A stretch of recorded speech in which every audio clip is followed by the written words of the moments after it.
I'm Justin Fall. And I'm Wes Fall, and we are the Fall Brothers. We would like to personally thank you for taking the time to watch our newly released director's cut version of Belly of the Beast. This was by far one of the most challenging films we've ever made, and we want to encourage everyone to watch this with an open mind, as the contents of this film will definitely challenge much of what you've been taught and even believed over the years. This is a one-of-a-kind film that exposes the deep state in a way that hasn't been done before, and we will present many images and visuals that have long been lost in the black vault of historical revisionism. We recommend that you take notes and research every claim for yourself. Please, don't just take our words at face value. This film contains some graphic material that may be unsuitable for younger viewers. Unfortunately, the graphic nature of this content is necessary in exposing the harsh realities of the film's claims, so parental guidance is strongly suggested. We thank you again for your time and interest in our director's cut version of Belly of the Beast. We've got a lot to cover, so let's go ahead and start the adventure.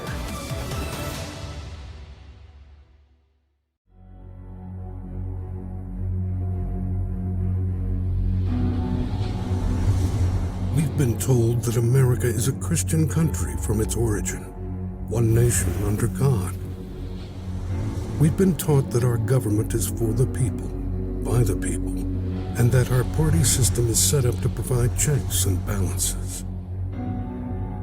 We've been sold the American dream of fireworks on the 4th of July, manicured lawns and white picket fences. We've lived with the mindset of safety and peace, trusting that our leaders are protecting and preserving our best interests. But what if it's all been just a grand deception? What if the God, worshipped in secret by government leaders in our nation's capital, is in fact our enemy? And many of our leaders have been venerating him secretly through arcane rituals, setting the scene for the incarnation of this ancient entity. What if everything we thought we knew about this great nation was designed to bring about the greatest conspiracy of all time? A conspiracy for the souls of humanity. What if I told you that America was founded by the darkest elite secret societies, and that there are still powerful remnants, active elements, controlling hands in high positions, carrying this torch, and that your apple pie was just a dream?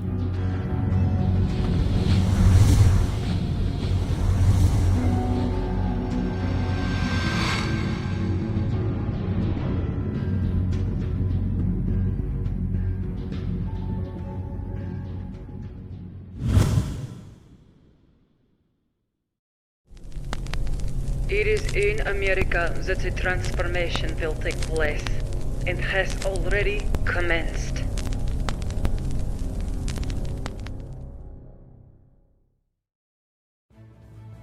World democracy was the prominent dream of the classical occult philosophers, and it was well known in their circles that thousands of years ago, the mystical orders of Egypt knew of the Western Hemisphere, and specifically a great continent.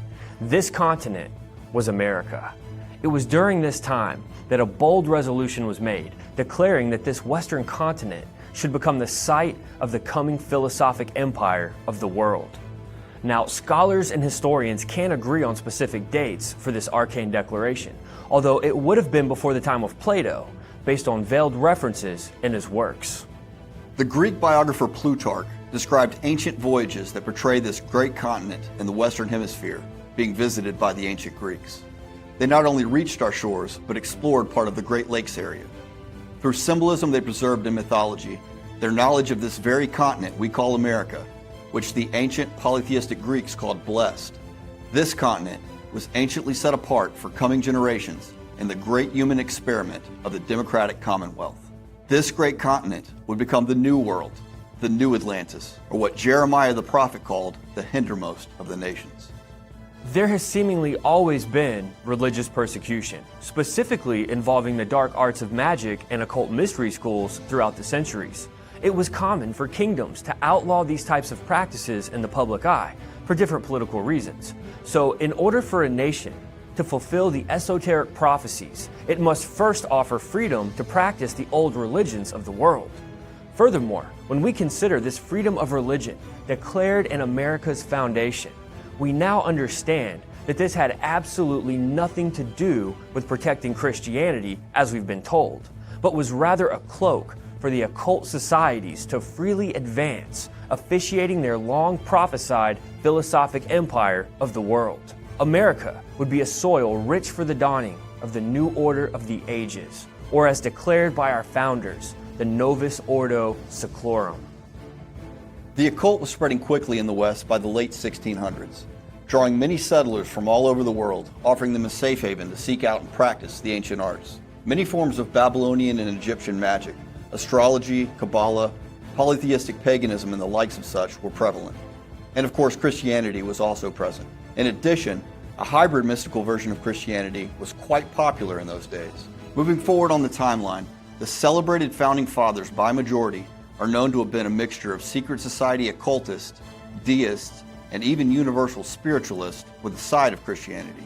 They tactfully aimed at cultivating the prophesied New World, where the new order of enlightenment would radiate as a beacon of light to all the nations of the world. Interesting is the belief that America is the land previously known in the ancient world as Atlantis. But regardless if there's any truth to that, we have an ironic bit of overlooked history I think we should mention here. Many early 19th century observers held with a high regard this idea that there was an advanced civilization widely populating the North American continent long before the American Indians ever did. As a matter of fact, in 1811, the governor of New York, DeWitt Clinton, told the New York Historical Society that this was a well-proven fact. And he even went on to explain that there are numerous remains of ancient fortifications that were found in this very country, America, demonstrating a population that far exceeded that of the Indians. But of course, this type of history tends to get covered up and lost in an age of cognitive dissonance. It's important to note that the 19th century American Iroquois Indians were reported as having esoteric fraternities, or what we would call occult secret societies, among their tribes. This is yet another historical fact that was documented by Governor DeWitt Clinton.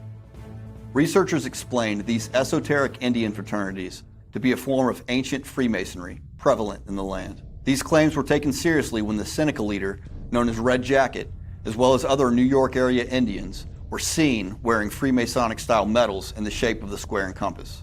This is a fact well documented in the 1903 New York State Museum monograph titled Metallic Ornaments of the New York Indians by archaeologist William M. Beauchamp.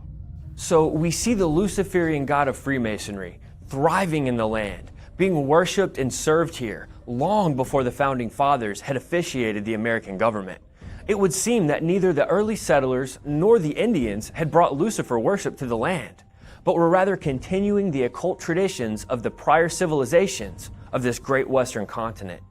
Multiple civilizations, ancient and modern, living and acting under the same demonic principality, all on the same American soil. This idea is further vindicated as we look to the hidden history of the name America. Tom Horn explains in his book Zenith 2016 that there is much encoded in the name America. Pointing to the works of famous theosophists and historians, he breaks down rich historic clues into America's secret destiny, hidden within the name. This title America is, according to some people, the title from which America is taken. It is related to Mesoamerican history, serpent worship, and giants. And according to Freemasonry, connects the founding of the United States and its capital designers with wisdom derived from the fallen flying seraph. According to Manly P. Hall, Amaruca is linked directly with the plumed serpent god known as Amaru. This god was worshipped throughout the Americas under different names. He was the god Quetzalcoatl in Mexico, Gucumatz in Quiché, and in Peru he was called Amaru. From Amaru comes the word America. Amaruca is literally translated land of the plumed serpent. These ancient American cultures had priestly orders and ceremonies. And according to Hall, these ceremonials are of most importance to students of Masonic symbolism and mystical philosophy, since they in fact establish beyond doubt the existence of ancient and divinely instituted mystery schools on the American continent. It bears irrefutable evidence as to why the most notable occultists of centuries past had declared America to be the fulfillment of this ancient esoteric prophecy, becoming the world democracy capital, and the manger, if you will, awaiting the coming dark Messiah who will wage war against the saints. This secret destiny was very much in the minds of many of the founders of the United States and can easily be seen throughout our brief history as a nation. The foundation of America, just like the rest of the foundation of the rest of the Western world, is built around two kinds of building blocks. There is an occult, esoteric set of building blocks, going back to the Enlightenment era, going back to the age of the Renaissance, pulling from ancient mythology. But there's also another form of building block. It is a Christian ethic. There is a Christian Judeo ethic that's also a part of the Western world. And it's the tension between those two sets that we see coursing through America, coursing through all of the world, really. But America is really unique because it's a clash point. You can travel around this country and there's a multitude of Christian crosses everywhere. America is a land of Christian crosses. And then you go to your state capitals, you go to your national capital, you go to your large skyscrapers, and you've got deity statues, you've got monuments erected to pagan gods and goddesses. And so while Christian crosses dot America, representing that Christian ethos that's a part of the American culture, there's also this sense of an occult, esoteric foundation. And the symbols of your democracy, the symbols of your national flavoring is built around monuments and statues representing deities from the ancient world. There's a paradox in America. Well, I think in the birth of America, they had, no question, Freemasons and others involved in the very beginning, and there were other secret societies besides them. So you have that intertwined in the birth of America anyway, and that was by design. There was an occult history and destiny, even before 1776. The belief on the old world was that the United States could and would be a new Atlantis based upon the writings of Plato and also by the writings of Sir Francis Bacon. All of this information from the old world was inculcated in the design of Washington, D.C. There was an occult destiny and secret information that would influence the future of the United States. One of the mystic prophets in the modern fulfillment of this destiny, and we've mentioned him before, was Manly P. Hall. Hall is considered to be the most influential Freemason of the 20th century. Hall was not just an entry-level Mason. He was actually a 33rd degree known as a Grand Sovereign Inspector General in the Luciferian craft. Manly P. Hall believed that America had a secret destiny, that America is a special nation, that America was somehow set apart to lead the world forward with a new way of viewing not just itself, but viewing the world as a whole. Manly P. Hall had an incredible background in terms of esoteric understanding and occult philosophy. The work he did on Freemasonry, the work he did on occult philosophy, still today forms a very powerful foundation for the esoteric beliefs of various secret orders. Manly P. Hall had this incredible sense that America is a shining city, a city that all the world can look to. Now, he said it all throughout his writings. There's this illustrative model that America is this shining city, this beacon for the world. Hall knew that the ancient writings all pointed forward to America becoming the philosophic empire that would be the pinnacle of the new order of the ages. By the time of Hall's life, it was already well known that the architecture in D.C. was predominantly reconstructed pagan temples of the old world, built to revive the power of the old gods, very similar to Vatican City in Rome. We're dealing with replicas of ancient ritual chambers and monuments erected on strategic street layouts that form magic symbols required for high-level sorcery. Washington, D.C. was designed by L'Enfant, a Frenchman that was hired by George Washington. And he had some rather bizarre ways of looking at things. You know, if you were up on an airplane, of course there weren't any at that time, but you would see the crosses and the types of shapes that are really reminiscent of some ancient, rather occultic figures and histories, which doesn't surprise me. That has attracted Washington, that is, people that have that particular proclivity over the years, which is why they have a giant Wicca community, and then of course a lot of demonic activity. Why I refer to Washington as the most evil place in the world. The architecture is by design in Washington, D.C. I mean, you've got individuals that were designing occult symbolism, and again, it's done in a very big and broad way. I mean, it's almost like you've got to be up in the sky to look down at it. You've got to understand the symbolism. That's all about hidden symbolism. You're talking even buildings that would be spiritually charged. They represent something. They, just like the temple in the Old Testament represents, things concerning God, concerning heaven. The Spirit of God guided the folks in Exodus to actually build those things to represent. So it's the alternative. It's the other side. It's them representing another reality. It's on the other side of the fence, spiritually speaking. It draws power. If they're spiritually guided for the architecture, then they're going to be drawing the powers. Ultimately, it involves the spirits that have guided them to take precedence territorially. We don't understand that a lot, but it's all about that unseen spiritual side that has guided them. That's the big issue.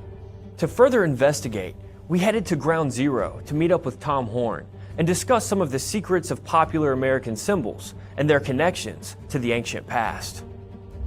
44 signers at least of the U.S. Declaration of Independence were Freemasons. They were committed to an esoteric plan.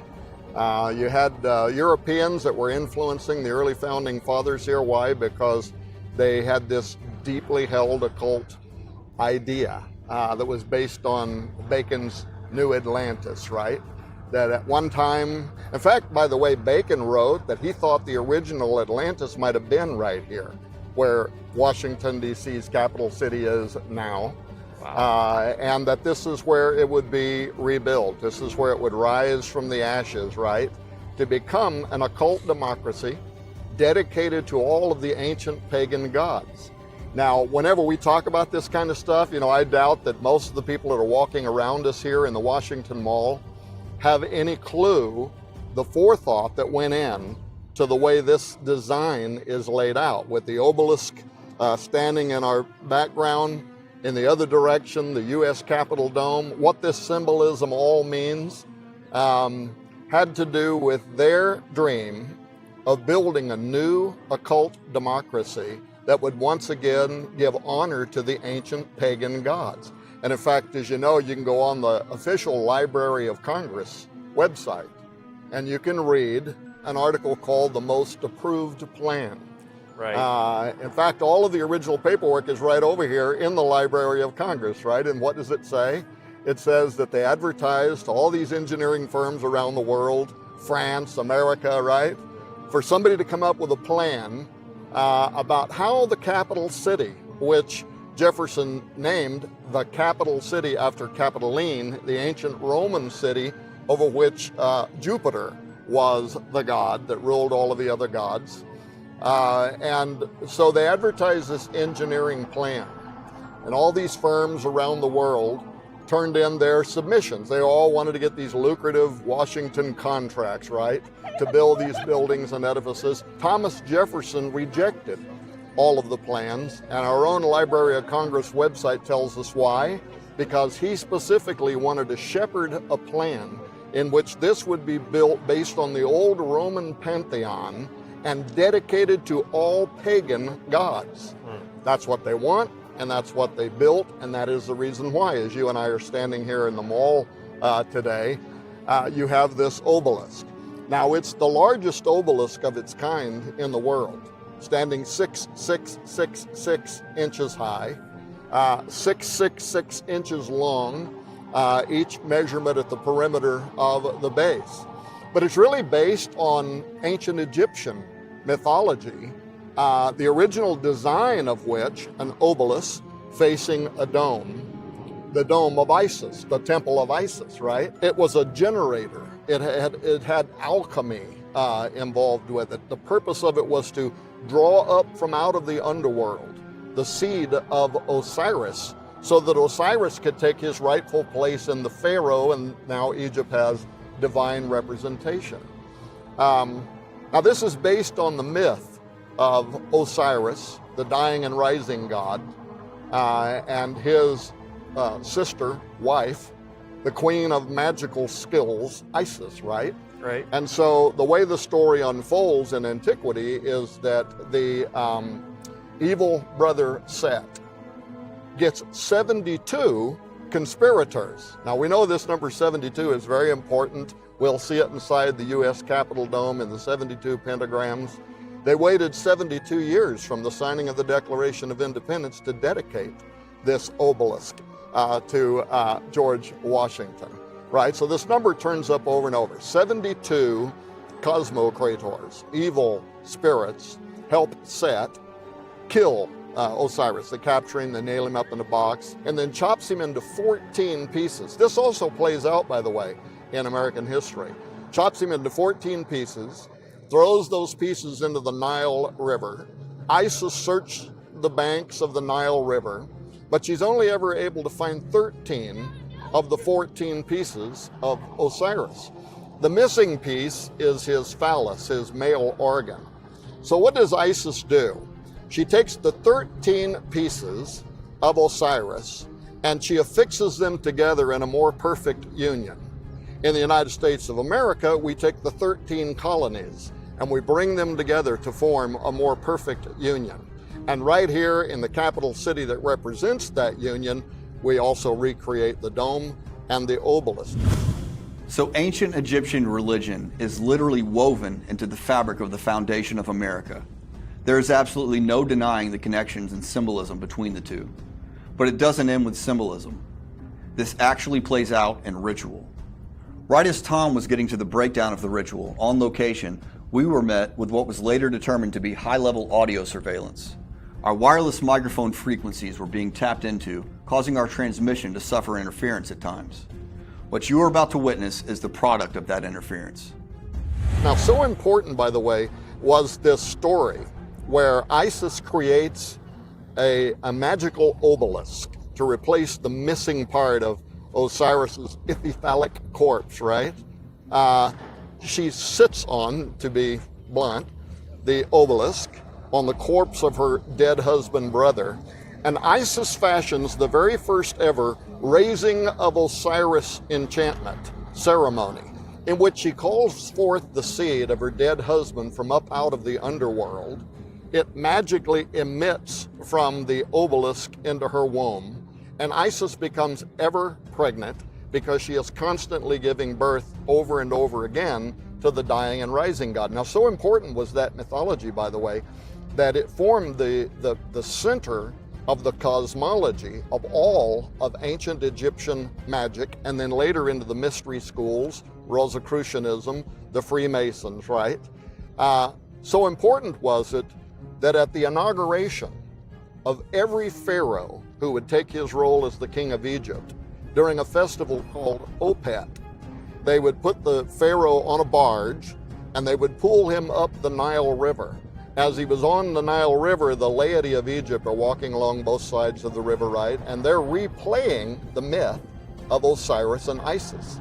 They take him to the largest religious complex ever built, the temple of Amun-Ra at Karnak, where he gets off the barge and he walks into the domed belly of Isis, the temple of Isis. And as he is standing in that domed building, looking out into the mall, into the courtyard where the obelisk is erect, and the masturbatory sun god Ra has rose up into the air so its heat can fall upon the obelisk to excite it, right? Inside the belly of Isis, the magicians of Egypt. And we know these guys had significant occult power, because when Moses goes down to face the Pharaoh to say, "Let my people go," they actually were able to recreate almost all of the miracles that God performed, as Moses is standing there with his shaft. So we know these guys had supernatural power. They recite the original raising of Osiris ceremony while the Pharaoh is standing inside of the dome. We don't know what exactly the language around that is, but we know it was preserved in the mystery schools. And across town from where we're standing right now at the Hera Dome, they claim that they continue to have this important language, the spells, the incantation for the raising of Osiris. Well, they would conduct that ceremony while the Pharaoh is standing there. The seed of Osiris would be drawn up from out of the underworld through the testes of the obelisk. It would magically emit into the ever-pregnant belly of Isis, and Pharaoh would become transmogrified. He entered into the building a man, he comes out of the building, he is a god. And all of Egypt celebrates because now they have divine representation. Now fast forward to this present day. The Freemasons openly admit that the obelisk, the dome, well, again, it's on the Library of Congress website. These are structures designed and dedicated to all of the ancient pagan gods. But how many Americans know that at the inauguration of every American president, while he is standing over here in the dome, the pregnant belly of Isis, looking out across the mall at the obelisk over here in the distance, that across town at the Hera Dome, the headquarters of the Scottish Rite Freemasonry 33rd degree, they are conducting the raising of Osiris ceremony in anticipation of the day that literally the spirit of Osiris, or who the Greeks would call Apollo, is going to rise up out of the underworld to become incarnate in a future American president who will take his rightful place according to the prophecy on the Great Seal of the United States, which both Franklin Delano Roosevelt and his Vice President Henry Wallace wrote about. Wallace wrote about it in his biography, that he convinced Roosevelt, I think he was trying to take credit, but that he convinced Roosevelt that the prophecy on the Great Seal of the United States, the Novus Ordo Seclorum, was a Masonic prophecy pointing to a day in the future when the United States would rise up to take its rightful place as the capital of the New World Order, the fulfillment of the Sibylline prophecy that says, what? That Apollo is going to rise up from out of the underworld, take his place in a man, and give birth to a new golden pagan age. Literally, the generator to make that happen is what we are standing in the middle of today doing this recording. And if you go inside the Capitol Dome and look up into the underside of the pregnant belly of Isis, what do you see? The apotheosis of George Washington. Literally, apotheosis means to become a god. And what god is George Washington becoming? Walt Whitman, the famous American poet that is so connected to American history, said he's becoming the Osiris. Freemasonry and the founding of America, there is a very important link between the two. Freemasons held a very important part in America's foundation. George Washington was a Mason in good standing. A number of the signers of the Declaration, your Articles of Confederation, a number of them were well-known Masons. A number of the generals in George Washington's army were also well-known Masons. America's founding is steeped in Masonic lore and Masonic history. But it's not just America's founding. That flavoring has flowed through America generation after generation after generation, to the point where this country, the United States, has a Masonic saturation in its history, in the fabric of its culture. When the Freemasons designed this majestic pagan city of DC, they intended it to be their revived ritualistic chessboard, with all pieces in place for their scheduled conjurings, with the ultimate goal of awakening the spirit of Osiris, Apollyon, to one day inhabit their final world king. They have carried out this famed ritual with the inauguration of every U.S. president, firmly believing that the prophecies of America will in fact come to pass in the fullness of time. So the founding of America was clearly the beginning of the ancient prophecies being fulfilled. The great blessed continent of the Western Hemisphere to become the philosophical democracy that would lead the world as a beacon of light into the new order of the ages. In order for this philosophical empire to bloom, there had to be two main prerequisites met: a safe haven that legislated and protected the freedom of all religious practices, and a zenith of the secret teachings of the old world. And that's where secret societies entered the stage.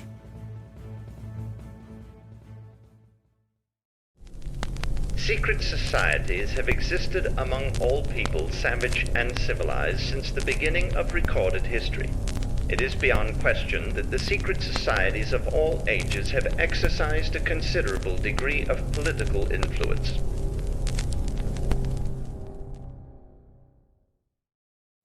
Among some of the most influential of the Founding Fathers, we find secret societies which have remained in the shadows over the years, wielding their power and authority in American politics, culture, and religion.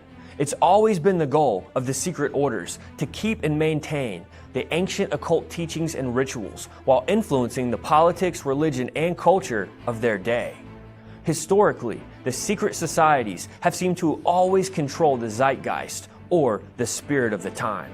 Secret societies are groups of individuals who share commonalities, goals and visions of a united humanistic future of esoteric enlightenment. In other words, these groups are formed with a specific agenda of ecumenical unification of all faiths and creeds, with the common goal of global order. This once again projects the American doctrine, e pluribus unum, or out of many comes one, the land where all paths lead to God. We're told that we are one nation under God, but as we see, this is a nation of many faiths, and the God declared by the founders was clearly not the God of the Bible. The God mentioned by the founders, and even referenced on our currency, is none other than the universal great architect entity, which high-level Freemasons reveal is actually Lucifer, the light bearer, the serpent god. This God accepts all faiths besides true biblical Christianity, and goes by many names across the cultures. This is another brick in the wall of understanding secret societies and how they are able to coexist as a large body, even having factions within. The most notable secret societies that have influenced the occult New World system include the Freemasons, Traditional Rosicrucians, Hellfire Club, Skull and Bones, Ancient Mystical Order Rosicrucis, Ordo Templi Orientis, the Golden Dawn, and the Jesuits. Seeing that America is the philosophical empire foretold by occultists of the ancient world, coupled with the fact that global decisions for order always have to be cleared via American politics and force, it is no surprise that politicians and corporate leaders from various secret societies, both foreign and domestic, all meet together for a blood sacrifice in a grove of biblical proportions every summer in California. Time would not allow for individual breakdown of every secret society in attendance. However, the common goals of these powerful groups are boldly plotted at this annual sacrificial gathering in the Redwood Forest. We're dealing with the United Nations of secret societies, if you will. Bohemian Grove is where the walls come down between the societies, and the principalities emerge from the other side, as some of the most powerful world leaders devise the biggest moves and changes that will take place on the world scene. Most people have heard about the Bohemian Grove, which is a yearly event that takes place in the redwoods of Northern California. What they don't know is that the Bohemian Grove is an adjunct to the Bohemian Club, which is in downtown San Francisco. Every year, they take this statue out of the Bohemian Club, a statue of St. John of Nepomuk from Czechoslovakia. Bohemia is in Czechoslovakia. They take this statue of St. John of Nepomuk, and every year they transport him from San Francisco to the Bohemian Grove up in Northern California. St. John of Nepomuk is considered the patron saint of Bohemian Grove, and this particular statue of him that makes a pilgrimage every year depicts Nepomuk making the occult sign of silence, covering his mouth. Historically, Nepomuk suffered death for keeping the Queen's confessional secrets. This level of commitment is a standard in secret societies. Death before disclosure of secrets. Being a member or a guest even at the Grove entails taking an oath of silence, and this is clearly portrayed in the statue of their patron saint. The Bohemian Grove was a creation of members of the Bohemian Club that had hundreds of acres in the redwood forest of northern California. And they would invite the greats and the near greats from across the world, all men, to these camps that were established there in the summer for several weeks. And they would meet together secretly, and they would brief one another about their government activities, the types of policies that were being worked from one government to another. We had former presidents that went there. It's interesting, I know Colin Powell's emails after having gone to the Bohemian Grove were released by WikiLeaks, and he talked about this thing that they did on abandoning care. What it was, they had this giant owl that would be set up in the woods, and everybody would come and they would cast all their cares on this owl as a ritual of sorts. Now, you can dismiss that as silliness. These are grown men, most of them in their 50s, 60s, and so forth, but very influential people. And they did these sorts of things that have been fairly widely reported. And yet, I would argue that the decisions often made there, or the discussions made there, the camaraderie that was developed, would ultimately find its way into policy or financial decisions by governments and industry, because you had Hollywood magnates and you had the likes of the Googles of the world, and then of course all the way up to presidents and other countries. A bizarre secret society of sorts. Bohemian Grove was astounding when I first heard about it. I never heard about it at all during the 80s or the first part of the 90s. So we have somebody that was coming to our offices seeking help, coming out of really, really dark satanic rituals and abuse and so forth. And one day they asked me, "Have you heard of Bohemian Grove?" I said, "No." They sat down and they wanted sheets of paper, big sheets of paper. They began to draw cabins and occult symbols, trees. Then they drew this like little lake area and then a big owl, and they had people in hooded robes throwing a man into the fires that showed people sitting across. So they began to draw all these pictures. They actually handed me a necklace with an owl that they said they wore in the 60s when they were there. So as they explained it to me in the early 90s, it was a place where political, military, media, and wealthy elite people were brought. Massive sexual decadence, sexual ritual, sexual exploitation. Kids, girls, boys were used. Some of it for bribing. So Bohemian Grove came out later on with the Alex Jones video. As soon as I saw it, I went back to the paperwork, went back to the individual that first shared it with us. This is on the Russian River in California. It's been there for a long time. It's connected to Skull and Bones. It's connected to other darker oriented, we'd call it secret society. But Bohemian Grove is literally no different than a high place of the Old Testament.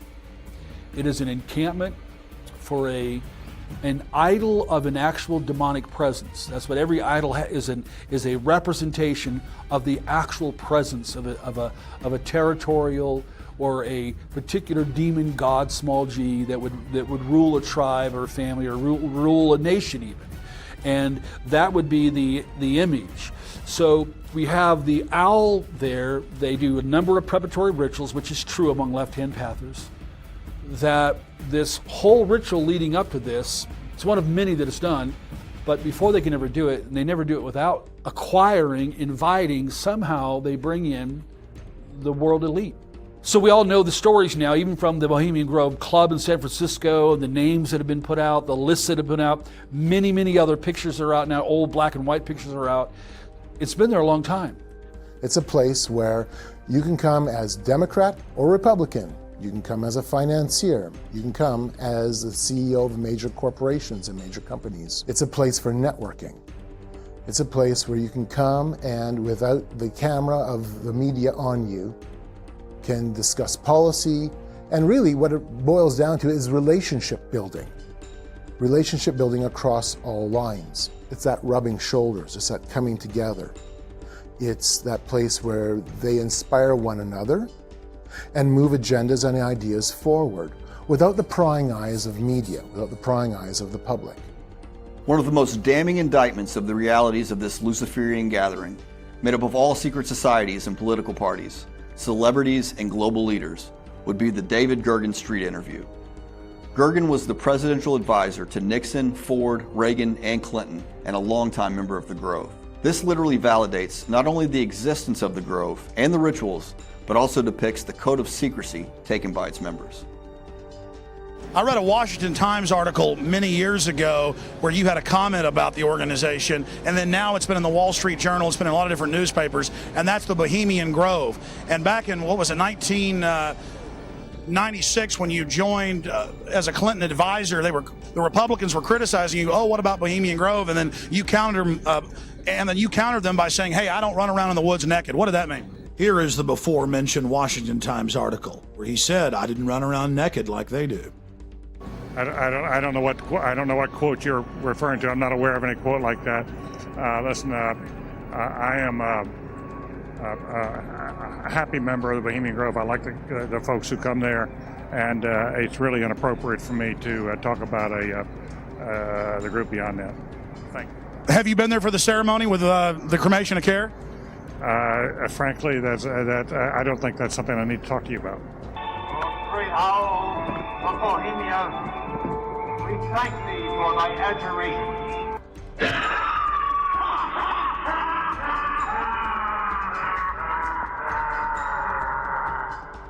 Have you been there for the ceremony with the cremation of care? Frankly, I don't think that's something I need to talk to you about. Really? That's right. Well, I'm Alex Jones, and I snuck in there in 2000. I'm the guy that blew it wide open and got the video, and it's been on national TV. Well, I disrespect you for that. You do? I do. But it's a lot of big public officials going in there. Don't we deserve to know? I don't know anything about you, and I don't know anything about your film.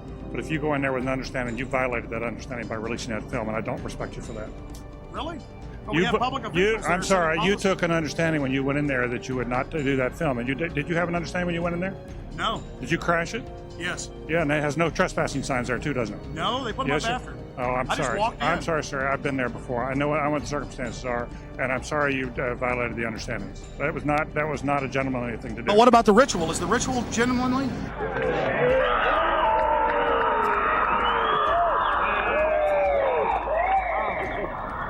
Sir, everything I don't owe you this comment. I know. I appreciate it. This is what's called ambush journalism, and I disrespect you for that as well. So thank you ever and goodbye. been in the ritual? It's none of your damn business. Oh. That's right. Listen. You go around and make understandings with people and violate them. You ambush people on the streets, and that's inappropriate form of journalism. If you wish to practice that, that's fine, but don't ask others to respect you for it. If you want to, you can do. You're free American, like anything you want. If you want to be uncivil and rude and ungentlemanly, that's up to you. But don't expect the rest of us to say, "Oh well, you're there, Mr. Gergen." I'm sorry, nobody sets policy in there. We try to be gentlemen, and obviously, you don't belong there. Weaving spiders come out here. The biggest issue is the ritual itself. People see the ritual, they hear the stuff. It's almost like a massive drama that's going on. It looks like a big dramatic thing when you hear the voice of the speaker, the person behind speaking about the cremation of care and be gone, and he screams all these things out. And then the audience of presidents and senators and the world's elite all begin to clap. First we have to ask, who has the clout to bring world leaders, presidents, kings of the earth, media moguls, military generals? Who has the power to bring those people together in one location? Why would anybody, any human being, even if it was just a fake mock human sacrifice, who would go to that?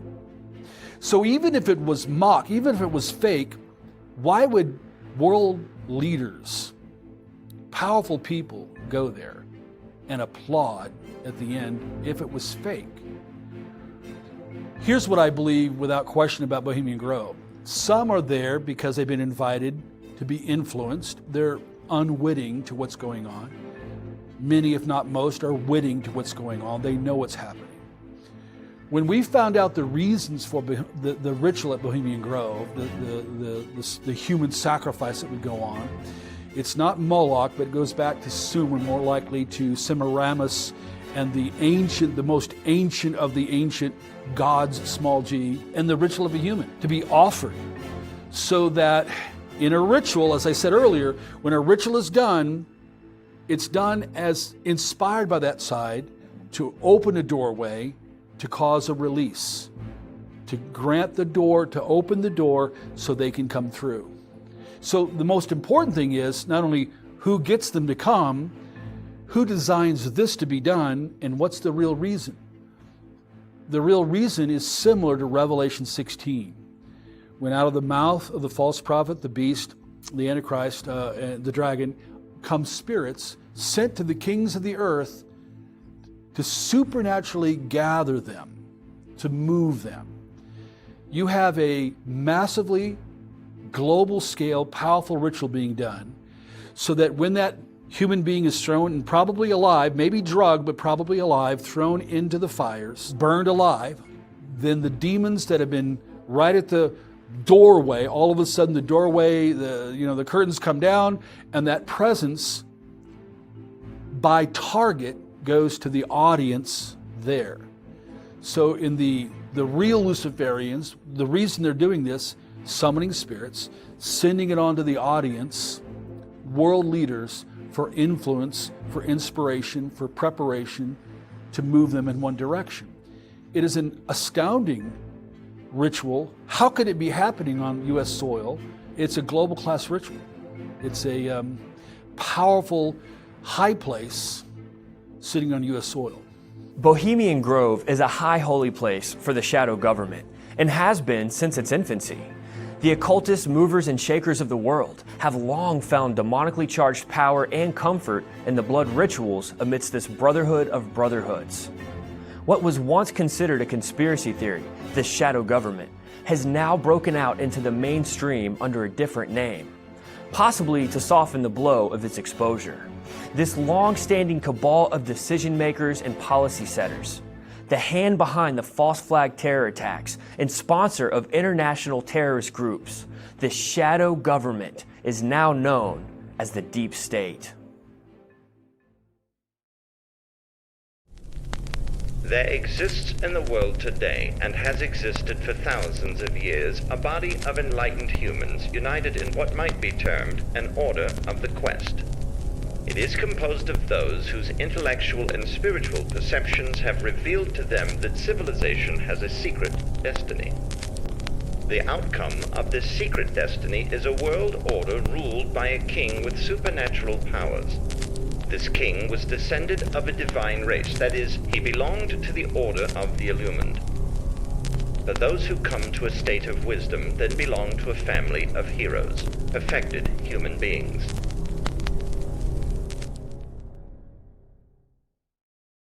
The Deep State is the political means to advance the agenda of secret societies. It's the hand that rocks the cradle, per se. It's the arm that gets things done. Controlling the narrative, both politically and culturally, the Deep State is the puppet master, regardless of the perceived party dominance. It enacts policies, it funds terror, creates social uprising, and even tailors the mainstream media, all with the goal of advancing the nations towards the one world system. Literally speaking, they are constructing the beast system. It's really a clandestine type of network of people that are undercutting government. It really dates back to Mustafa Ataturk, the Turkish leader of 1923, when he used clandestine operations within government to preserve his own government. And more recently, of course, in this country, starting really during the election of 2016 for Donald Trump and Hillary Clinton, we began to see evidence of what we've seen overseas in Turkey and other countries, and that is specifically a shadow government. But ultimately, I really see three levels. The first level of the deeper state is the political class, those people that we send to Washington for the U.S. Senate, the U.S. House of representatives. And then, of course, you have the people that work for the federal government, for the president and his administration, the bureaucracy. If you listen to the likes of Bernie Sanders, the independent that ran for president, if you listen to Ted Cruz, the senator from Texas, or you listen to former President Jimmy Carter, they call it an oligarchy. In other words, only a handful of people truly run the government. They truly run the political establishment in Washington. And they operate based upon who's the biggest donor to their particular interests. So they refer to it as an oligarchy, a government of a few. Now, when you look at the bureaucracy, the people that are working for these political people in the first level, the bureaucracy is representative of, in some cases, people that truly try to run things from behind the scenes. Many people are finally waking up to the existence of the deep state after years of calling it a conspiracy theory. But what most people don't realize is that this deep state, this shadow American government, goes all the way back to the very first president, George Washington, and the Founding Fathers. If you go back to the very beginning of our country, the founders, there were 55 of those that attended the Constitutional Convention. The windows were locked, by the way, at the time when they were writing our Declaration and then our Constitution. Why? They didn't want the average citizen to listen in on the proceedings. It's because they were the elite at the time. They were an oligarchy, people that were unelected, people that were wealthy, mostly lawyers, that were really going to put together a government that was going to give us some liberty from the British and so forth, but a government that ultimately was very similar to what we found and left behind in Great Britain. It was bicameral, in other words, a Senate that was really like the House of Lords. Initially, it wasn't going to be voted down by the people. House of Representatives was really like the House of Commons, and it was organized accordingly. As you go through the litany of things that they put together, it was truly an oligarchy, though it gave us some liberty. It wasn't until Andrew Jackson was president and he formed the political parties that ultimately put together our current system that we found that the people began to have a voice. And I think that's critical to understand and appreciate, that the deep state was beginning to recede and the people were having influence over the direction of government. So you have that level. Then you have the people that are behind the scenes, what I call the second layer. Second layer are the influencers, the deep-pocketed wealthy people, the George Soroses of the world that donate $12 billion to non-government organizations that indeed influence our political class and our federal bureaucracy. Clearly, you have lobbyists, and there are thousands of them in Washington. You have non-government organizations that are so-called think tanks that produce papers, and academia that produce papers that are used to influence politicians and the bureaucracies on the policies that they want. Are they really reflecting the will of the American people? In many cases, I'd argue no, they aren't. You have secret societies. Now, I know that a lot of people don't quite understand and appreciate these groups. The Bilderberger Group, of course, they're an influence of great proportions. They, in 1991, recruited Bill Clinton, a lonely governor from the obscure state of Arkansas, raised him up, gave him a lot of money, and gave him a message, and that message was about trade. It was NAFTA, and he sold NAFTA as his agenda, and of course he sold a lot of other bad ideas as well. The Bilderbergers also raised up Barack Obama, gave him money, gave him media attention, and eventually the nomination from virtually nowhere. And of course he ruled with a very progressive agenda, which is what most of these globalists, most of these progressives have in mind at the second level, second layer. And then, of course, you have foreign governments that are part of the second layer of the deeper state. The Saudis have spent hundreds of millions of dollars lobbying Washington for its own political purposes. There are many, many others that are involved in this political influence class that is involved with Washington. Before we get into what empowers the deep state, or the final level, We have to understand that their agenda is globalism. Globalism is described clearly in Daniel chapter 7 and Revelation 13 as the world system of which the Antichrist will take the reins. We're dealing with the indisputable objective of the secret societies, which further explains why the deep state is run by these very secret societies. Their aim is to build a Luciferian world kingdom, and they use democracy to spread their ideology upon the world stage. The World Federalist Association is the longest running pro-world government lobby group in the United States. It didn't start out under that name. Back in the 1940s and 1950s, it started out as the United World Federalists. Today it goes under a different name, Citizens for Global Solutions. But all throughout its history, the World Federalist Association and its international umbrella group, the World Federalist Movement, have been working towards the idea of a global government, a world government, a new world order. That is the language that comes through. Back in the year 2000, I attended the United Nations Millennium Forum. I went as an independent accredited expert. However, because I was a member of the World Federalist Association at that time, I'd attended a number of meetings, a number of their events, and had been given a membership by the organization. I quickly discovered when I was at the United Nations Millennium Forum that we were running the show, that the World Federalist Movement was running the United Nations event that I was attending. I was part of Subgroup 6. Subgroup 6 was about restructuring world order.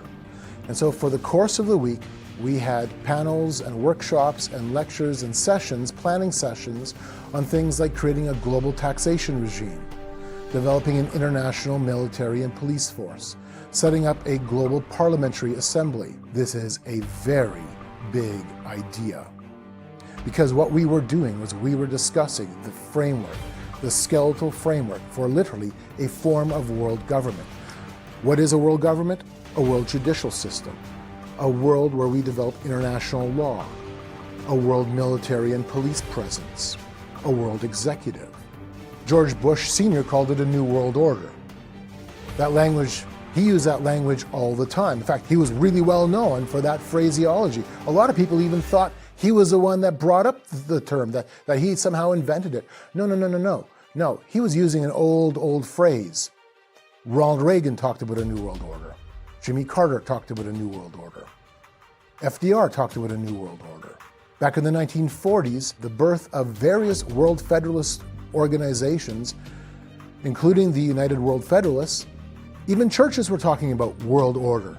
There were church crusades on world order. The Baptists were having crusades on world order. The Methodists were. They were doing letter writing campaigns to America's politicians, saying, as you guys work through the idea of a United Nations, this is in the mid-1940s, the later part of World War II, you need to develop this as an authoritative, effective, empowered international authority. In fact, you can go back even earlier than that. You can go to World War I. Nicholas Murray Butler, the president of Columbia University, a man who could walk into the office of kings and prime ministers and presidents. He was Mr. International during World War I. He openly talked about a new world order. In fact, he described World War I as the destruction of the old order and a war for the new order. And what he described was the emergence of a world authority with an international judicial system, an international police presence, and world law. This really is the ultimate idea, the ultimate goal of the oneness of man, the oneness of the world. The phrase the New World Order doesn't end there. You can go beyond that, back all the way to 1873 with the founder of the Baha'i Faith talking about the necessity of a new world order. And that new world order would have a world judicial system. It would even have a world city, a world headquarters. It would truly be one world. This big idea, this dream, has pulsed and beat within the heart of American elites for at least a number of generations. It goes back a long ways. Globalism is about, to most people, it's about instant communication worldwide. It's about open markets around the world.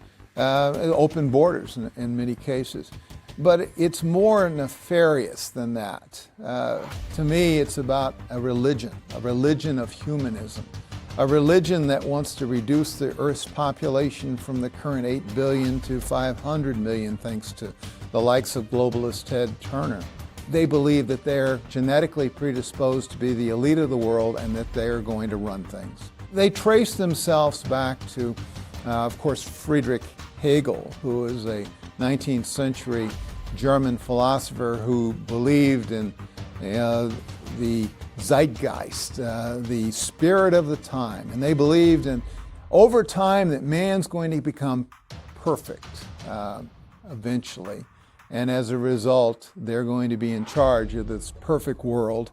And it's, of course, going to be a one world government run by them with far fewer of us than there are today. So the globalists are a pretty heinous group of people, and their ideology is typified by occultism, Luciferianism, and of course moral relativism. And so when I talk about the globalists, whoever they may be, the Kissingers, the David Rockefellers, the Hillarys, and so forth, I think psychopathic Luciferians, and that's their general ideology. This is an idea that's been in circulation for a long time, and it goes into some pretty interesting areas. In 1951, the World Federalists met with Pope Pius XII, and in his speech to the World Federalists, talked to them in glowing terms that this was really a noble idea, that this was the direction that the world was going, that your program, gentlemen, is a necessary program. This is needed. The Pope's address in 1965 to the United Nations was also about the necessity of a world authority, and how what we really need is the world to come together through the United Nations to have a final world authority. The idea of a world authority is really intriguing. When I was at the United Nations Millennium Forum, one of the documents that was in circulation was Transformation of the World. It was put together by the head of the World Assembly of Turkic Peoples. He suggested a world king, a type of authority figure, somebody who could pull the nations together into one. We need some kind of world coordinator. Small doubt that the world does need a civilized coordinator in international relations and in settling global problems. More than that, this coordinator must be a stabilizing factor, actually, the last-ditch authority on the earth. He must win confidence of each man and each nation. People must be stark sure that this coordinator would solve any problem in a just and humane way, and one should be sure that in him he would find understanding and sympathy, that he would treat any nation as his own son, and that he is indeed the last resort. And the man should convince his terrestrial brothers therein by his practical deeds. ... Can the world community do without a coordinator? Definitely not. This idea of uniting the world under one king, it's an ancient idea. The first to attempt this was Nimrod at Babel. They had a one-world religious system, government, language, and of course a king. This system was a foreshadowing of the coming Antichrist system and was even fueled by the entities of their esoteric religion. These are believed to be the very religious practices that comprise what we call today the Babylonian mystery schools, which are the religious beliefs and practices behind the various secret societies that drive the deep state. So it's really no surprise to see the same demonic entities that had fueled Nimrod's kingdom and motivated his actions alive and active today, fueling the deep state. The third level of the deep state is the unseen realm, or the spirit realm. The third layer is what I call the unseen realm. This is the spiritual dimension. And of course, there are demonic players. There are spiritual activities that take place at the center of the universe, which I really believe happens to be in Washington, where the power is really focused. Where money and great power is exercised, inevitably there's going to be a spiritual war. Ephesians 6 being the example where powers and principalities are very much in play. And so The third layer, the unseen realm, is constantly influencing the second layer, the influencers, and the first layer, the political class and the bureaucracy. In the deep state that I see right now, take one more step down, one more step down. In that next step down, you have the real operating deep state. There is no end to history without the supranatural side. There is no real alteration of the political world and a new world order and that kind of, there is no new world order unless it's supernaturally based. 2,600 years ago, God said that there's a fourth kingdom. That's the deepest deep state you can get to. God already gave insight to that system being built and coming. It's very defined in Revelation 13 also. It's political, it's military, it's economic, and very clearly it's technological.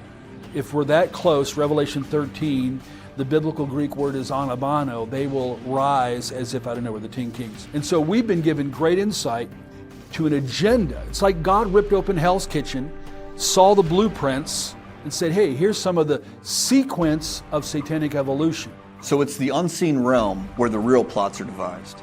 The spirit realm is a supernatural place that exists outside of our 4 dimensions. This is the place where entities live, devils and demons. We're dealing with principalities, spiritual wickedness in high places. This is the realm that the deep state conspirators are tapping into. Their ideology is steeped in occultism, and their power is attained through performing rituals.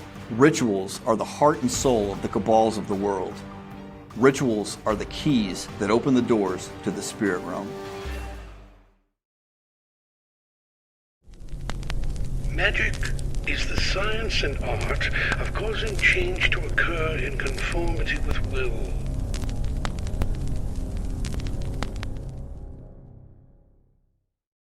The role of ritual is essential because what ritual does is ritual connects the individual to the ancient concepts of continuity, that man, nature, and God are ultimately all one. Ritual is that experience, that mystical experience of continuity. You are stepping outside of time. You are stepping outside of a linear mindset, and you are now entering into an era of where everything is cyclical, everything is interdependent, everything is intertwined. And you are now acting in that spirit realm, that sense of continuity, where nature, God, and man are declared to be one. And you are enacting that. You are engaged in a type of spiritual theater, is a form of spiritual contract. And you are now a participant, a direct participant in that system and cycle of continuity, where all are connected to the all. Where do the rituals come from? Just like we have biblical revelation, what God has done through all the Old Testament, New Testament, we have God initiating all of that. How to contact Him, how to call on Him, how to worship Him. So in all real rituals, they're inspired by the other side. There is no ritual that just a human came up with. It's inspired by the spirits to give designation, to give it's like giving a phone number. This is how you call us. This circle, this language, these symbols, this sigil, this is what you do to summon us. And if you do what we do and we give you the keys or the phone number to our side, if you do everything correct and if you do everything right, we'll show up. So it begins with them. There's no ritual in any book that I've ever seen or read that wasn't inspired from the other side first. They are giving their contact number. And when that occurs and somebody gets that and they begin to do that, obviously, even a Ouija board is a spirit-given way of contact, a doorway. Biblical Greek, it's a topos, a doorway that gives a legal right. They will come through. They want that door. The most powerful ancient rituals have been passed down and immaculately kept by the heads of secret orders from the ancient world. It is by these rituals that the gods of old are summoned and cross over, empowering their henchmen to carry out their plans on the world's playing field. The high-level Freemasons, in particular, have been involved in some of the most maniacal religious rites, gripping the very core of Washington, D.C., as they conjure the spirit of the final age. The House of the Temple, also known as the Herodome in Washington, D.C., is the holy of holies of the Masonic craft, and is also considered somewhat of a Masonic mecca to the Scottish Rite Masons around the world. At the Herodome across town, when they are conducting the raising of Osiris ceremony, in the middle of that chapel room is an altar, and on that altar are all of the holy books of the great religions of the world. But above that is a binding utility. It's one of the most famous in all of antiquity. It's called the Magic Square of Apollo, or it's called the Magic 666 Square, because the panels in the stylized sunlight above the altar are exactly the same layout as a magic square, so it's a stylized Magic 666 Square. In antiquity, that was used to raise the spirit of Apollo from the underworld, which is central, of course, to the magic based on the great obelisk behind me, the dome behind me, and the Freemasonic and Rosicrucian ideas of the return of Apollo Osiris at the end of time to lead the New World Order. Now, to effectualize that, at the Herodome, they conduct the raising of Osiris ceremony, where the Bibles and the other books are bound beneath the Magic 666 Square. This square was famous in antiquity because when adding the numbers in any direct line, horizontally, vertically, the numbers always equaled 111. But when you added all of the numbers that are in the Magic 666 Square, they equaled 666. So interestingly, when the Freemasons built this giant obelisk to George Washington, they maintained those influential numbers in that the obelisk is 666 inches long along each of the lines at the base, but it is 555 feet high. And if you think of that as a magic square, the number 111 remains and extends down beneath the surface of the earth to reach the totality of the number 666. So all of the numbers important to a magic Apollonian square used for raising the spirit of Apollo are incorporated into the design of the Washington Monument. Now, what most Americans also don't know is right over here, beneath the ground, is a miniature obelisk made to look just like this one, except it's only 12 feet tall, 12 being the number of the perfect government that will be incorporated when the Novus Ordo Seclorum prophecy comes to its fruition and the man of sin becomes Apollo in flesh. One of the reoccurring elements of occult rituals, both ancient and modern, is numerology. The basic principles hold that numbers have a great deal of magical and spiritual magnitude. Some numbers are more potent and carry more power than others, and strategic combinations of certain numbers can render specific magical effects. Additionally, numbers also tie into planetary significance within rituals. In the magical Hebrew Kabbalah, each planet is associated with a number, intelligence, or spirit. The intelligence of the sun is Nakel, which equals 111, while the spirit of the sun is Soroth and equals 666. It makes sense, therefore, that Freemasons built the Washington Monument obelisk to form a magic square at its base, the exact values of the binding square of the sun god Apollo Osiris installed in the ceiling above where the Osiris ceremony is conducted, in the house of the temple. 111 is also the number of the Trinity, both dark and light. Now, when you compare the raising ceremony that's held at the Herodome beneath a magic 666 square to the Washington obelisk, there's some interesting facts. In fact, the same Bible that Dan Brown called the lost symbol is a Bible that was placed in a magic binding square inside the testes of the Washington obelisk of Osiris, the Washington Monument, the purpose of which is to restrain the Bible's influence, just as it is in the Herodome, while allowing the seed of Osiris to materialize. In order for the powerful deceivers to bring about their demonic will through magic, They attempt to attack their eternal enemy, the God of the Bible. Not only are these men seeking to raise the spirit of Osiris and bring about the kingdom of the Antichrist, but they feel the need to bind the power of the living God in order to level the playing field of the last days. But unfortunately for them, there is no binding the Word of God or even remotely constraining the power of the Most High. This is a great example of them trying to manifest their will into reality via ancient magic rituals of numerology. One 20th century specimen who enacted similar rituals, dedicating his every breath to magic and numerology, is none other than Aleister Crowley. Aleister Crowley is a Luciferian Moses, if you will, with a law of the darkest ancient magic and a proven occult track record of success. Aleister Crowley's magic and influence has been seen distinctly throughout secret societies and in the lives of celebrities, politicians, and presidents, as well as spawning various cultural movements. His themes and writings have been vastly present in popular music, television shows, and films. It's practically impossible to separate the Crowleyan ties from the spiritual shifts that we've seen in the course of the 20th and 21st centuries. His dark shadow continues to lurk over humanity as the occult prophecies persist through the end of this age.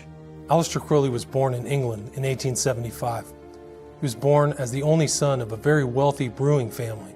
He went to the finest prep schools and was able to enter King's College, Cambridge, where he studied at one of the most auspicious universities in the UK.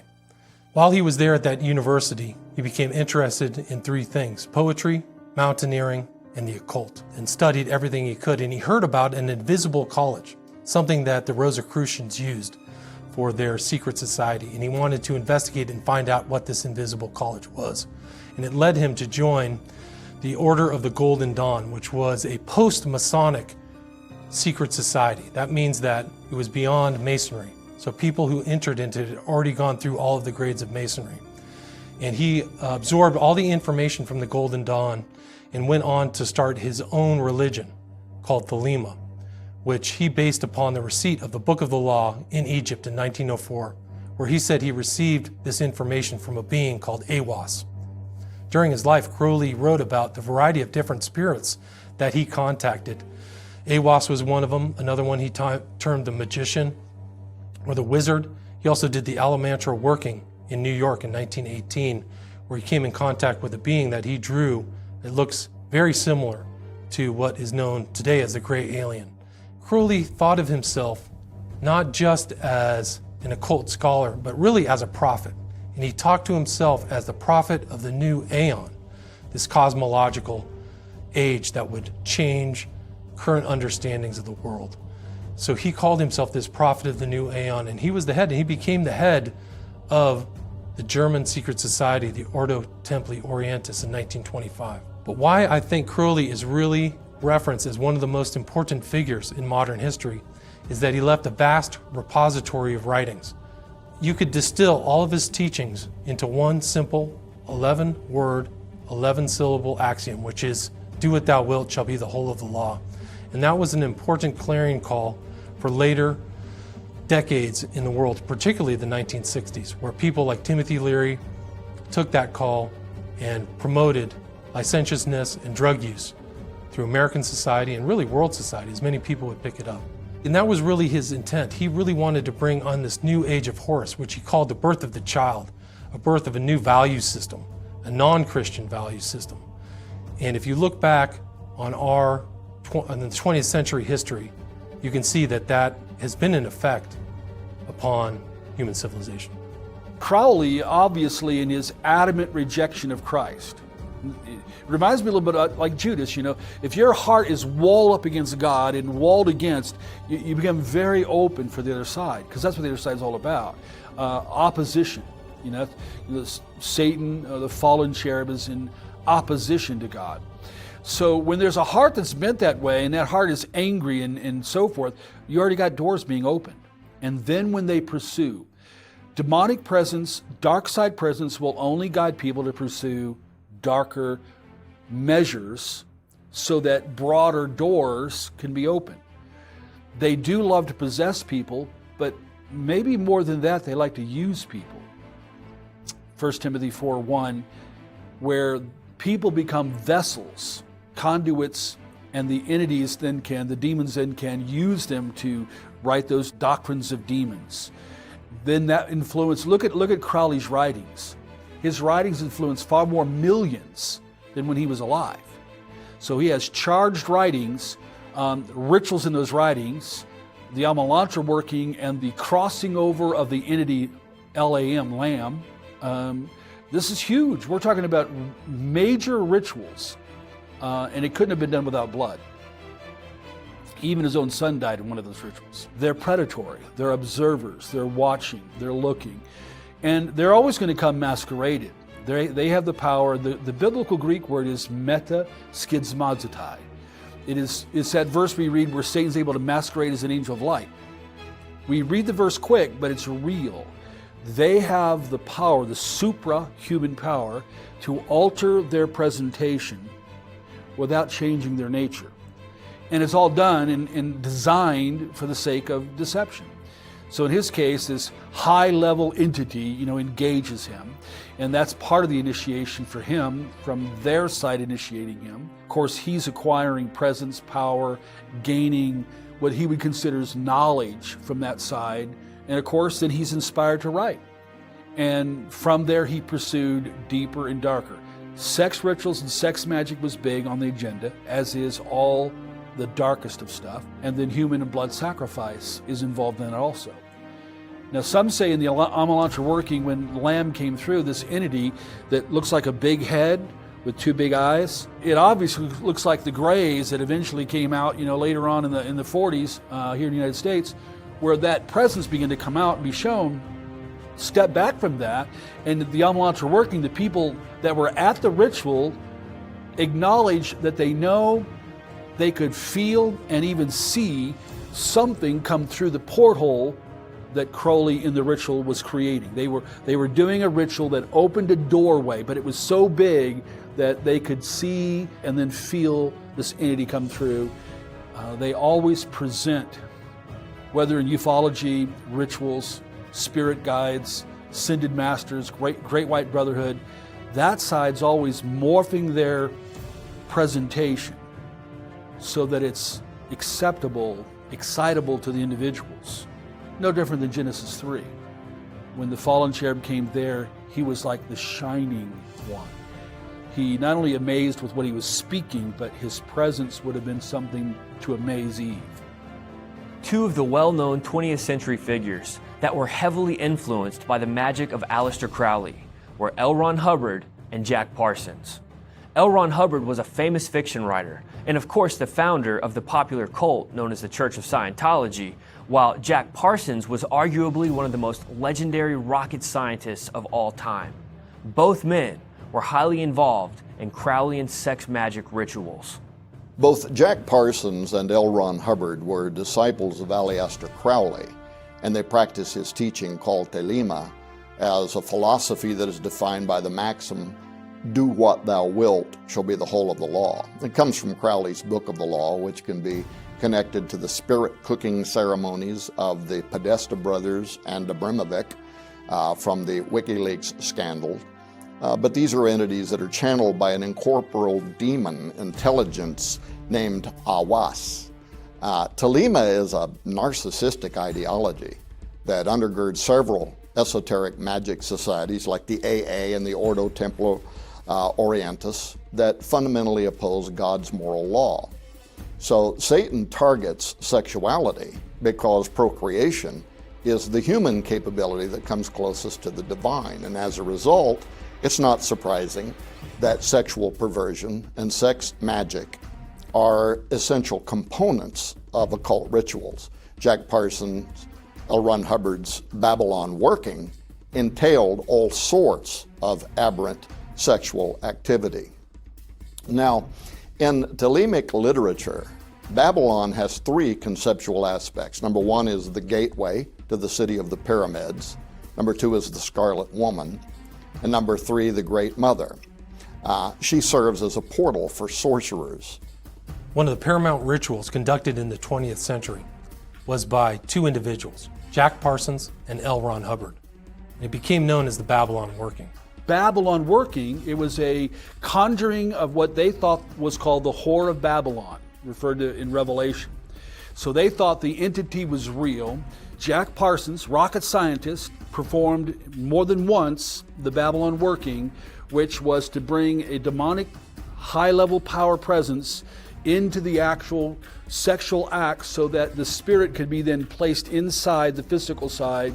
And at the moment of conception, their view was that spiritual presence would augment. So the moment of conception, there's like an explosion. All of a sudden, the human spirit is there, and that's when life begins.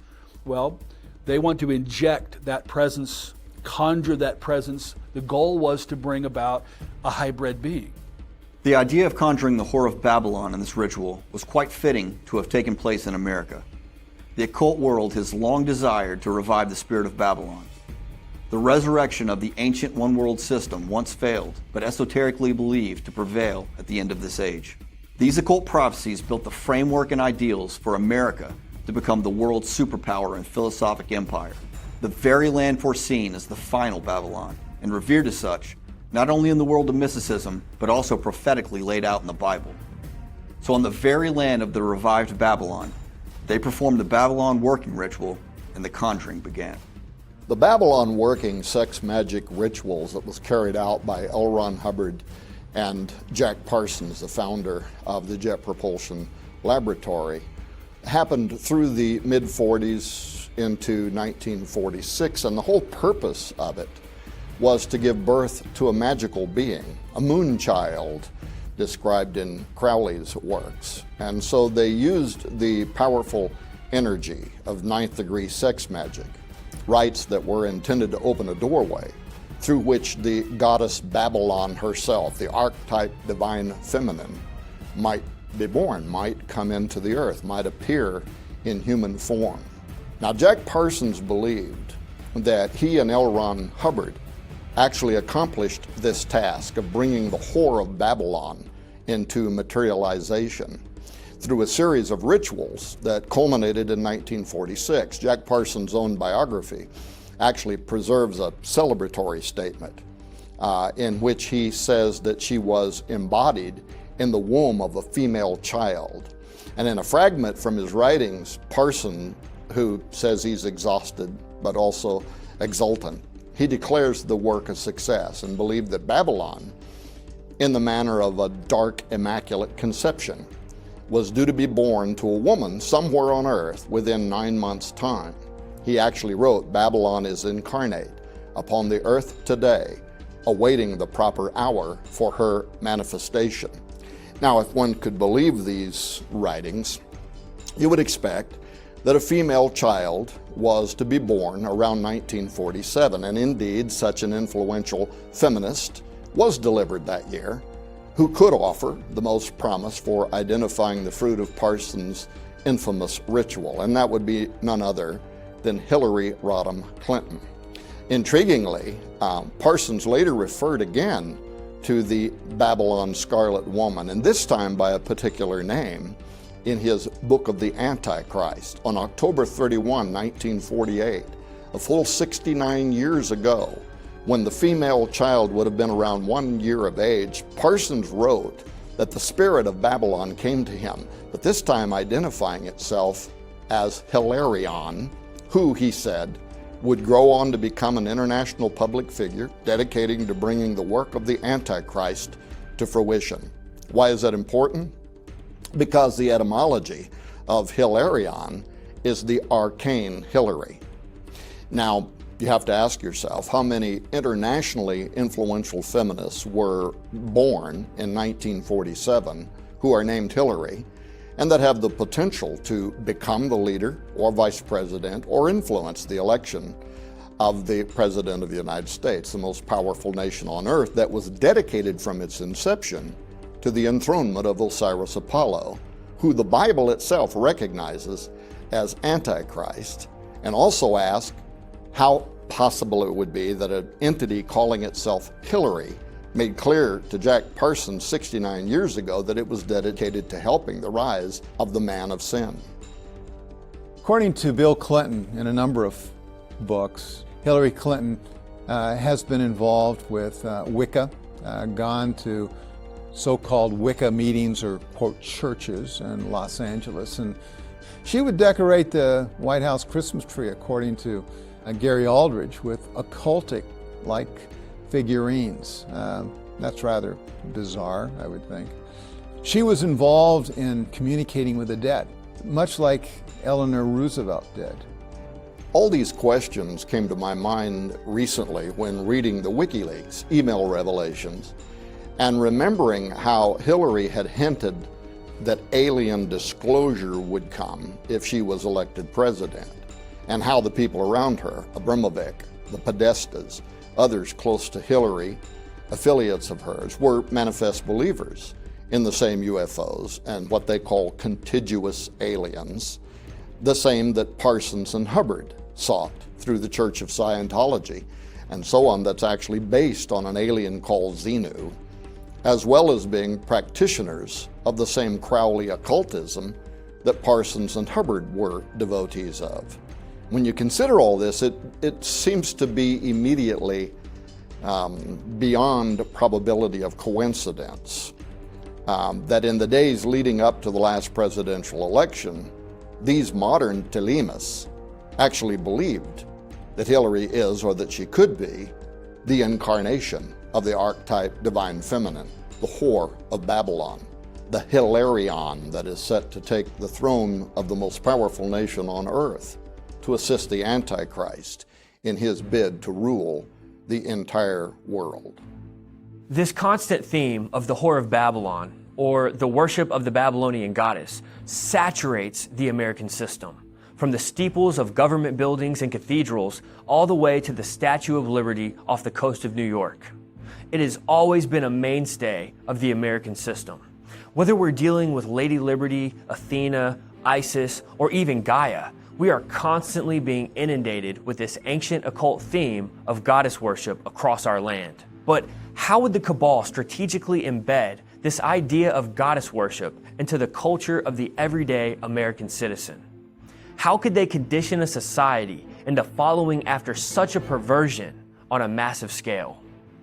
America's introduction to accepting a pagan worldview in a serious way began April 22nd, 1970. It happened in high schools, it happened in colleges, thousands of high schools and colleges. April 22nd, 1970 was America's first national environmental teach-in, America's first Earth Day. When America's first Earth Day was introduced, the national teach-in, Friends of the Earth put together a handbook called the Environmental Handbook, really simple. And in the Environmental Handbook, the very first set of essays and articles introduces the reader to a Smokey the Bear Sutra, where Smokey the Bear comes to America's youth as a mystical being coming to crush the butts of the capitalists, to crush out the cigarette butts, of course that's the imagery of Smokey the Bear, crush out the butts of those who see exceptionalism, that see differences, that see uniqueness, that see separation. Now, it doesn't quite say exactly that, but that's what you can read between the lines. Later on in the Environmental Handbook, Lynn White Jr. has an essay. It's a very famous essay. In fact, this essay really set the tone for the environmental movement. The essay demonstrated that Christianity is to blame. The world's ecological crisis rests on Christian shoulders. And until we move away from a Christian worldview, until we move away from a Christian ethos, we will continue to have a worsening ecologic crisis. What's interesting is Lynn White Jr. said what we need is a new religion. We need a new way of looking at the world through a different lens. No longer Christianity, but some other religious construct. Towards the back end of the Environmental Handbook, you have a list of acceptable religions, acceptable religious practices. Buddhism, shamanism, earth-friendly religions. Christianity, right out. No longer necessary. Christianity is the problem. The solution is opening ourselves up to new forms of spirituality, an earth-friendly, earth-centric, earth-loyalty-based spirituality. And that flavoring of the very first Earth Day comes through all the way to now. America was introduced to Gaia, to the Mother Earth, to the ancient idea that the Earth is alive as a spiritual entity on April the 22nd, 1970. When we consider Gaia and Gaia worship, the idea of a great mother, we can go all the way back through ancient times and see elements of her scattered throughout different cultures. Ishtar, Isis, Diana, Athena. What's interesting is the great mother, the great goddess, Gaia, to use that language, becomes almost an umbrella mother that absorbs all into her, because it's all built around continuity and oneness. It's even more damning to consider that the city chosen as the capital of the United States, Washington, D.C., literally stands for the District of Columbia.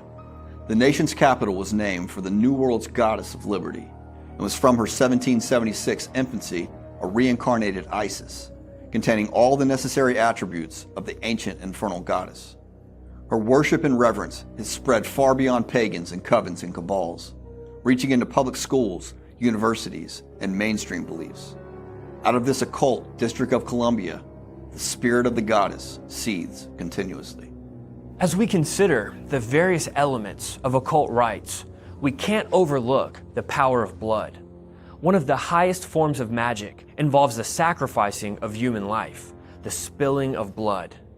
Blood sacrifice has been held to the highest regard for thousands of years, and it is believed to quickly engage the other side.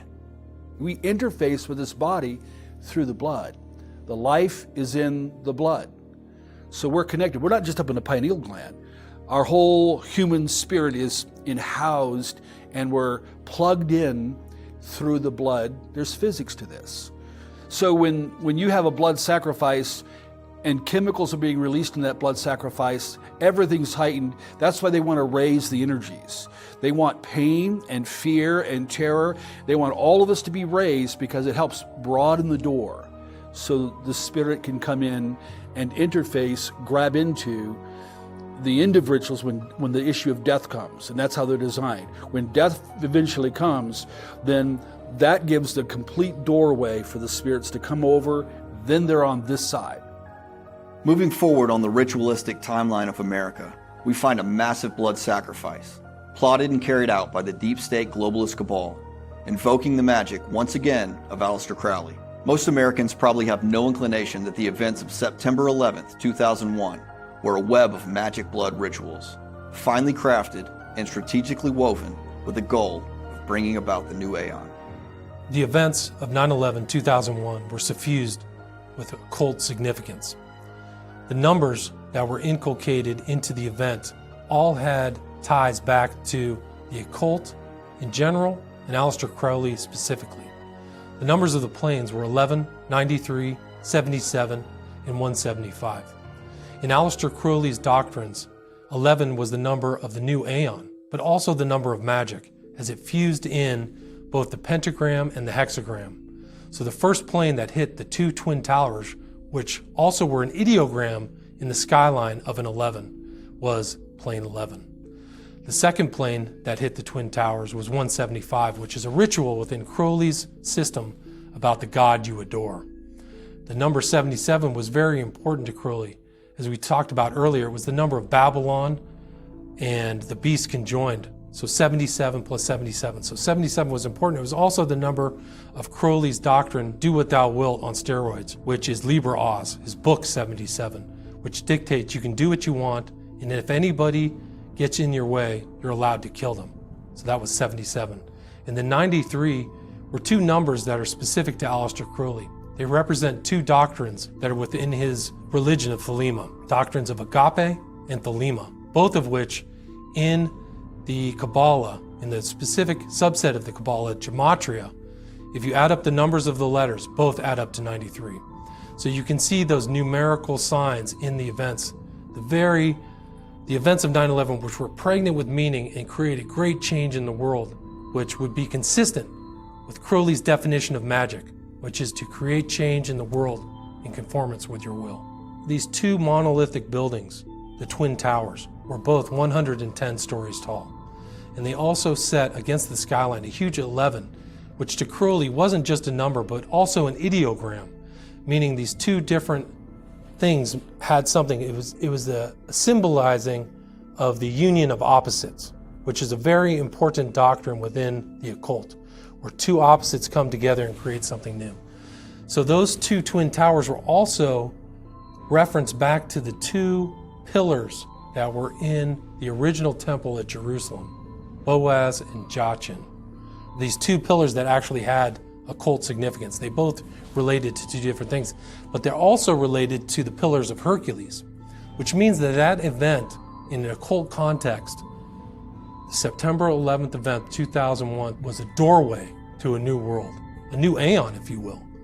And that whole event can be correlated to a Wicker Man type of event where people were put in, not to their knowledge, but as a human sacrifice, turned to ash in the creation of a future world of chaos and war, just like it was said in Crowley's Book of the Law. Interestingly, back in 2005, while the wounds of 9/11 were still fresh, George W. Bush made reference to this new order of the ages declared by our nation's founders. And he specifically stated that they were acting on an ancient hope that was meant to be fulfilled. If nothing else, this was a reference to the occult prophecies of this revived Babylon, this destined continent of occult enlightenment. But could the 9/11 ritual of the new Aeon have any connection to all of this beginning to be fulfilled? Some researchers wholeheartedly believe that Bush's comments were a public declaration that the rituals of 9/11 had indeed begun this new order of the ages, or in the Crowleyan style language, the new Aeon. We have confidence because freedom is the permanent hope of mankind, the hunger in dark places, the longing of the soul. When our founders declared a new order of the ages, when soldiers died in wave upon wave for a union based on liberty,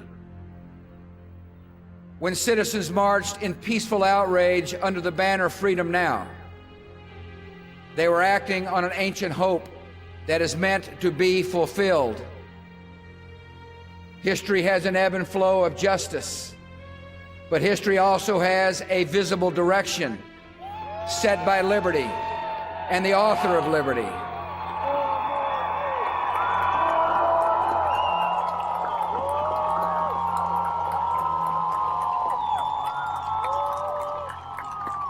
When the Declaration of Independence was first read in public and the Liberty Bell was sounded in celebration, a witness said it rang as if it meant something. In our time, it means something still. America in this young century proclaims liberty throughout all the world and to all the inhabitants thereof. Renewed in our strength, tested but not weary, we are ready for the greatest achievements in the history of freedom.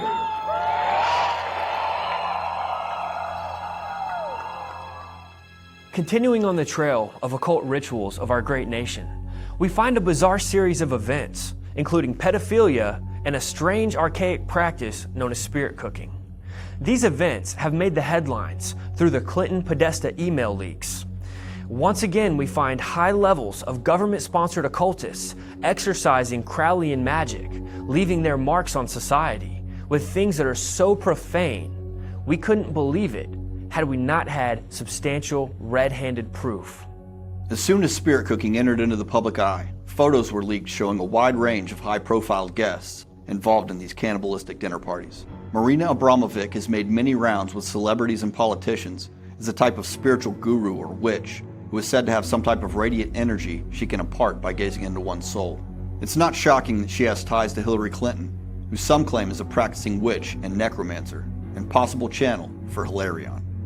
John Podesta, of course, his brother went to some rather bizarre spiritual types of activities that were very occultic, certainly demonic, I would argue, where blood and semen and breast milk and so forth were involved by this so-called performance artists, and this was well publicized in the last couple of years. Even in their own homes, the art reportedly is of a very unsavory flavor for the average person to behold. You have these types of activities that profile someone that is rather frightening and evil, I would argue, as a lot of globalists would seem to fit that description. Also in the WikiLeaks email, there were images of John Podesta flashing hand symbols with the number 14, the number of pieces that Set chopped Osiris into, and a fish on his other hand, which is the animal that ate the phallic 14th piece of Osiris, his corpse, his male organ. These are symbols that occultists directly connect to necromantic rituals that occultists like Aleister Crowley, Jack Parsons, L. Ron Hubbard, Freemasons, and evidently Hillary staffers employ during sex magic ceremonies for one purpose: to raise or to summon Osiris, Apollo, the spirit that the Bible says will be incarnate within the Antichrist. Whether it's seances in the White House from Lincoln to Reagan, maniacal rites of the elite, or even ritual-based observances sold to the public, America is truly fulfilling the ancient prophecies, leaving no stone unturned. But the great ritual of the ages that is yet to come is not only the pinnacle of high-level Freemasonry, but it is the capstone event, tying together the prophecies of the end of the age from all the major religions and belief systems. It is the ritual that would ignite the resurrection of the Antichrist. The raising of the Osiris will be the greatest harnessing of Luciferic energy the world has ever seen. And when Osiris rises, the end is near.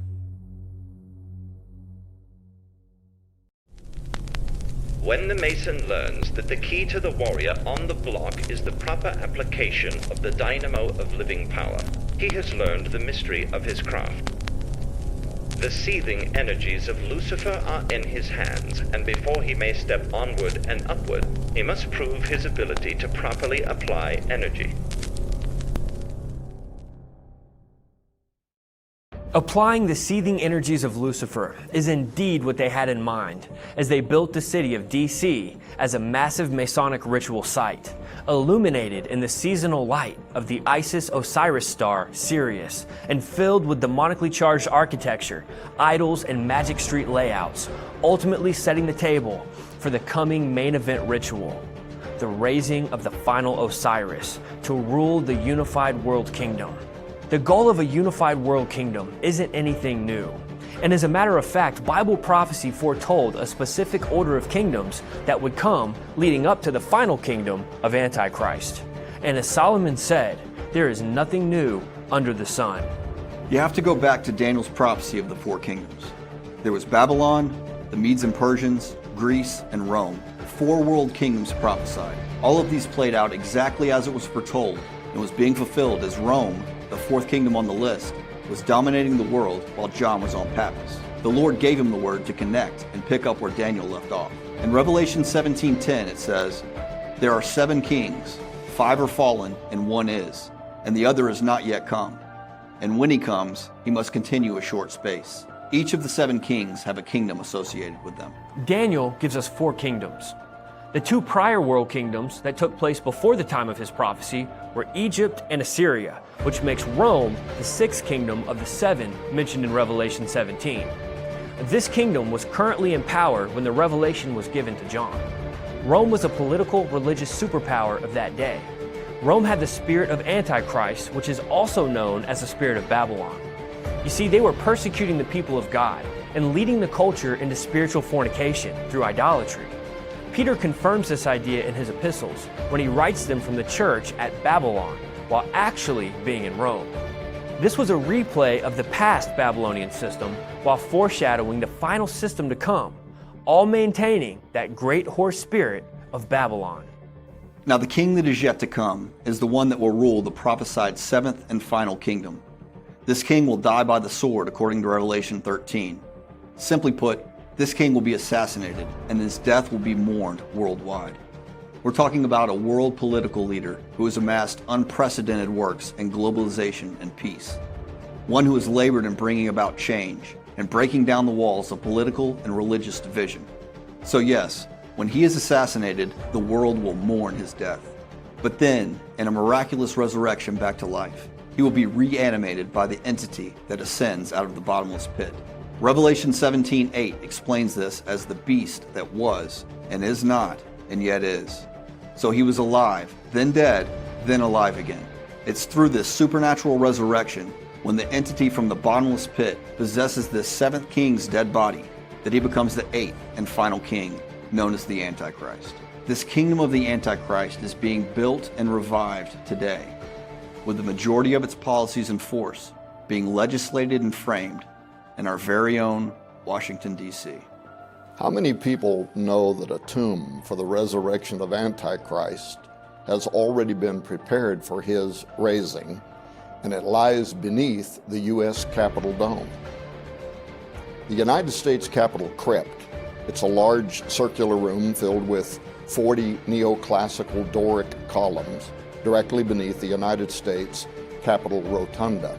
As all mystic rabbis and Freemasons understand, the number 40 has great significance throughout the Torah, the Talmud, the mystery schools, because the number 40 represents transition or change, the concept of renewal, a new beginning. Rabbis say the number 40 has the power to lift the world into a new spiritual state. So consider how Noah's flood represented the end of one age and the birth of a new one, and it lasted for 40 days. Moses was on Mount Sinai for 40 days and came down with the stone tablets that set the rules for a new order. But according to Mackey's authoritative encyclopedia Freemasonry, 40 is the number of days of mourning in Assyria, Phoenicia, and Egypt to commemorate the death and the burial of their sun god, as well as the period in the festivals of the resurrection of Osiris. So consider that the U.S. Capitol crypt was built originally to offer a secret entrance to a coffer that they call Washington's tomb, that's stationed next to a repository of 13 statues of the National Statuary Hall collection.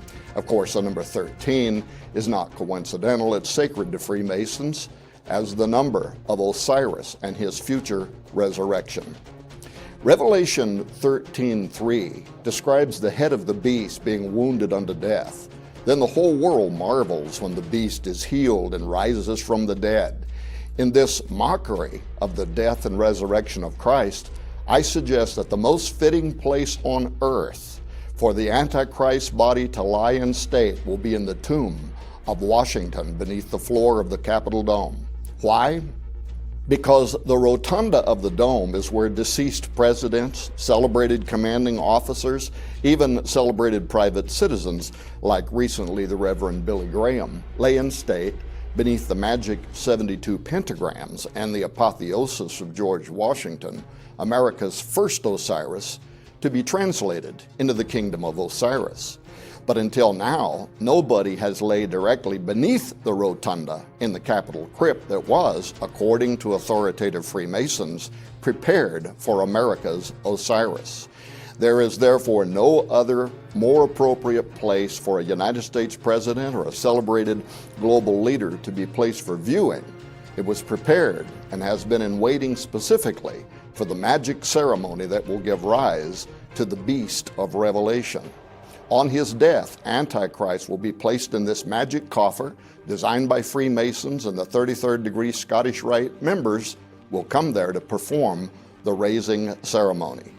Through Masonic alchemy, presidential apotheosis, that is, the leader of the United States, America's Pharaoh, being transformed into a god within the Capitol dome or the womb of Isis in sight of the obelisk of Osiris, or the Washington Monument to those who Masons call profane, the uninitiated, actually began with America's first and most revered president, Master Freemason George Washington. In fact, Masons in attendance at Washington's funeral in 1799 cast sprigs of acacia or evergreen to symbolize both Osiris's resurrection and Washington's imminent resurrection in the realm where Osiris presides. Now, according to this Masonic enchantment, Osiris, Horus, was rising within a new president in D.C. as Washington took his role as Osiris of the underworld. Now, that's further assimilated and symbolized by the three-story design of the Capitol building. Freemasons point out how the Great Pyramid of Giza was made up of three main chambers to facilitate Pharaoh's transference to Osiris, just as the Temple of Solomon was a three-sectioned tabernacle made up of the ground floor, the middle chamber, and the Holy of Holies. The U.S. Capitol building is therefore designed with three stories: Washington's tomb, the crypt, and the rotunda, capped by a dome. Each floor has significant esoteric meaning regarding apotheosis, and the so-called tomb of Washington is empty, has been since construction. So we have to ask ourselves, why didn't they just clear this area out and use it if Washington was its intended corpse but refused to use the facility? The official narrative is that a legal issue kept the government from placing Washington's body there. However, just as the tomb of Jesus Christ was emptied before his ascension, Washington is not in his tomb because he was never meant to be. He was the forerunner, the John the Baptist sent to prepare the way for a Messiah, while he himself traveled to the home of Osiris, as depicted high overhead in the dome, in the womb of Isis, in the apotheosis of George Washington. When you visit Washington, D.C., and you tour the Capitol building, the religion and the beliefs of the founders and proliferators of this great nation are clearly depicted in the apotheosis of George Washington. As you look up into the underbelly of the Capitol dome, seeing the heaven that George Washington is entering into, there are absolutely no Christian symbols depicted whatsoever. Jesus isn't there. Michael isn't there. There are no scriptures there, but rather you see Washington surrounded by demonic gods and goddesses of the ancient world, including Vulcan, of course, who Manly P. Hall says is the god that fills the Freemasons' hands with the seething powers of Lucifer. This is the heaven that George Washington is rising up into, inside the dome of the U.S. Capitol building. This is the heaven that the prominent founders believed in. Interestingly, the term apotheosis of George Washington literally means the deification or glorification of George Washington. He has been deified into the heavens of the old gods, the gods worshipped by our nation's founders and forerunners, the very gods indeed of the ancients who prophesied of this Western continent being the future philosophic empire of the world. In the context of the Capitol dome and the 72 stars that circle Washington's apotheosis in the womb of Isis, the significance of that symbolism is very, very important, because in sacred literature, including the Bible, stars are symbolic of angels. And within Masonic Gnosticism, 72 is the number of the fallen angels, or cosmocrators, reflected in the 72 conspirators that controlled Osiris's life in Egyptian myth. These are the same entities that currently administer the affairs of Earth, according to experts in the study of the Divine Council, that believe that, beginning at the Tower of Babel, the world and its inhabitants were disinherited by the sovereign God of Israel and placed under the authority of 72 angels, which became corrupt and disloyal to God. But these beings quickly became worshipped on earth as gods following Babel, and they were led by Osiris, Apollo. So, consistent within the traditions, the designers of the Capitol Dome, the Great Seal of the United States, and the obelisk Washington Monument circled the apotheosis of Washington with 72 pentagrams, dedicated the obelisk 72 years after the signing of the Declaration of Independence, and placed 72 stones on the Great Seal's uncapped pyramid, above which the Eye of Horus, Osiris, Apollo stares. Those three sets of 72, combined with the imagery and occult numerology of the Osiris obelisk, the Isis dome, and the oracular Great Seal, are richly symbolic of the influence of Satan and his angels over the world, with a prophecy toward Satan's final earthly empire, the coming Novus Ordo Seclorum, or the new golden pagan age. Now, in order for the inevitable worship of Osiris to be reestablished on earth, the 72 demons that govern the nations have to be controlled, and therefore they're set in magical constraints on the Great Seal, the Washington obelisk, and the pentagram circles around the apotheosis of Washington, in order to bind and force the desired effect according to the esoteric beliefs of the Freemasons and other occultists. In The Secret Destiny of America, Manly P. Hall noted as well that the 72 stones of the pyramid on the Great Seal correspond to the 72 arrangements of the Tetragrammaton, or the four-lettered name of God in Hebrew.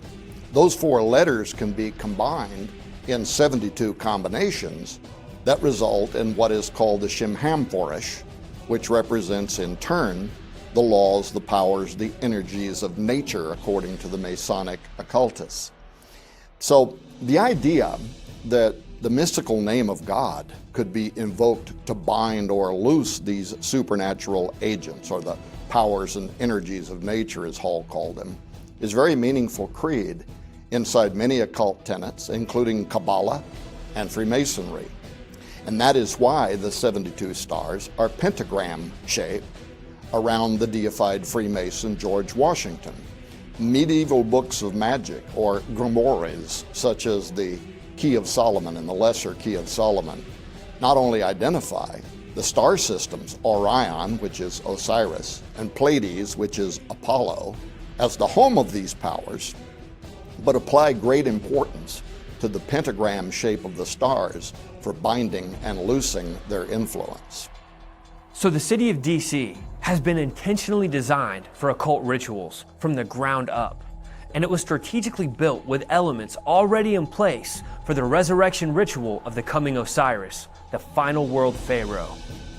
The unused crypt of George Washington, demonically charged with symbols and magic, seems to be waiting for the dead body of the Antichrist to be placed, while the entity from the bottomless pit will be conjured up by the Freemasons to take possession of this king, right in the midst of the U.S. Capitol Dome, the womb of Isis. The table has been set for some time now, awaiting the final fulfillment of the ancient esoteric prophecies, as well as the biblical prophecies of the coming philosophic empire and its supernatural world king. It isn't by chance that the United States is heralding world peace and globalization, posing as the world's superpower, forcing the spreading of democracy, the very political vision of the ancient mystic philosophers. There truly isn't a more fitting location or nation for this empire to be, and for the world king to rise from. So could it be that Washington, D.C. is the great whore of Babylon who sits on many waters? Revelation 17 says the whore is a city, and the many waters that she sits on are peoples and multitudes and nations and tongues. So I challenge you to show me one nation on earth that is made up of such multitudes of people, nations, and tongues, more so than the United States of America. This is the personification of the American creed, E pluribus unum, one out of many. We are one nation formed out of the vast and culturally diverse nations and tongues of the earth. Coupled together with the history, the rituals, and esoteric revival that has taken place on our soil, there is literally no place more fitting to be the fulfillment of the Whore of Babylon. The Whore of Babylon, that end-time city, also sits upon 7 mountains or 7 hills, according to Revelation 17. Most scholars point to Rome when considering the city on 7 hills, but perhaps they're looking at the wrong Rome. Washington, D.C. was not only built on the pre-American land known as Rome, Maryland, but was also built on 7 hills. A new Rome, a revived Roman Empire, fueled by the spirit of Babylon, that would influence and lead the world in the last days' worship of the beast, the seventh and final kingdom, to rule them all. The ancient pagan prophets and philosophers foretold of this great Western continent that would lead the world in a last days philosophic empire, where the mystery occult religions would resurface into the mainstream. The secret societies have preserved and practiced these ancient esoteric beliefs. The deep state executes the agenda on the world stage. The rituals invoke the entities, bringing about an atmospheric change. All of this preparing the way for the great conjuring, the resurrection of Osiris, Apollyon, the final world king, the Antichrist. And this Luciferian secret destiny is undoubtedly being fulfilled right here in America, in the belly of the beast.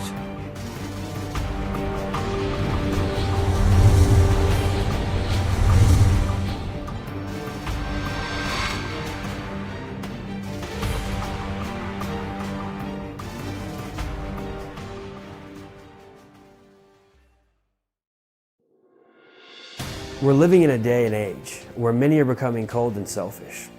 The world system is one that is self-centered and promotes an inflated view of man and a deflated view of God, or even denying God altogether and replacing him with false gods, mysticism, and humanism. We can't deny the fact that Bible prophecy is being fulfilled on a global scale as we compare the world events to Scripture. And according to the Bible, the end times started roughly 2,000 years ago and have been heating up ever since.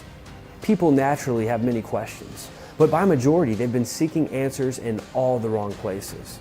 You see, there is only one way for sinful man to be reconciled with the holy and righteous Creator, and according to the words of Jesus himself, it is only through the Son of God and his sacrifice on the cross that we can get to the Father, that we can experience redemption and take part in his ultimate plan for mankind. There are many misconceptions about salvation in Jesus Christ, and it's even common to think that it's unattainable. But I'm here to tell you right now that God has made a way for you to be saved from the judgment to come and to become a son or a daughter by spiritual adoption, becoming an heir to a royal eternal inheritance. And I'd like to share this with you right now. Romans chapter 3 verse 10 says, "As it is written, there is none righteous, no, not one." Romans 3:23 says, "For all have sinned and come short of the glory of God." Let me explain this. In God's eyes, we are all seen as imperfect sinners, and we all come up short of God's standard. But here's the good news. Romans 5 verse 8 tells us that God commendeth his love toward us, and that while we were yet sinners, Christ died for us. You see, God's love for us is so powerful and great that he prepared a plan to save us, loving us even while we were living in sin apart from Christ. But the question is going to arise, where exactly does sin come from?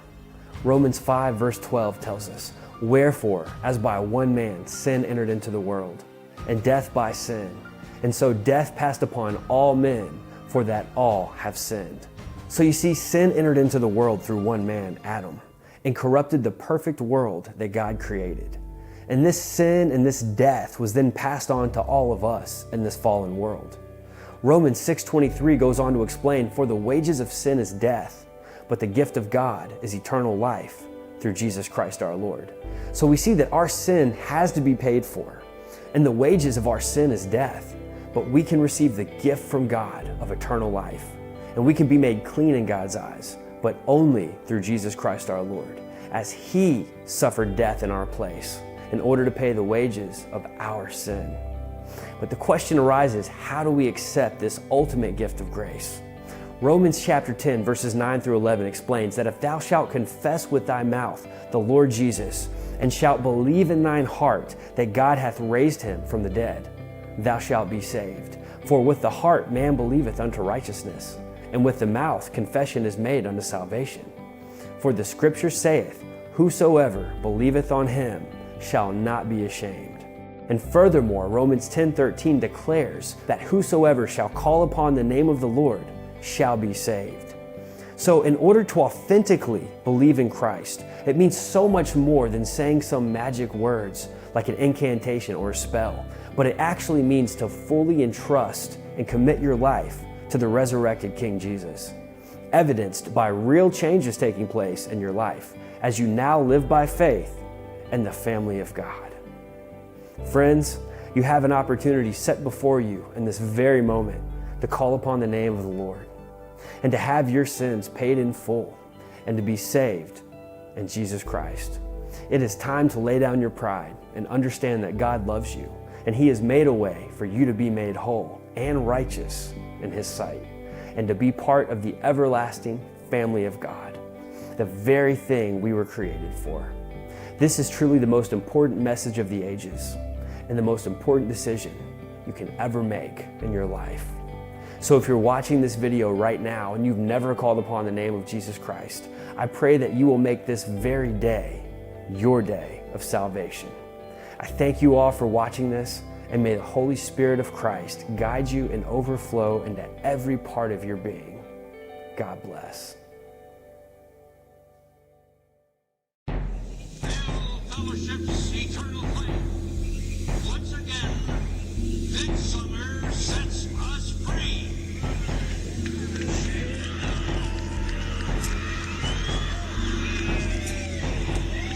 Red cloaks, black robes, skull and bones.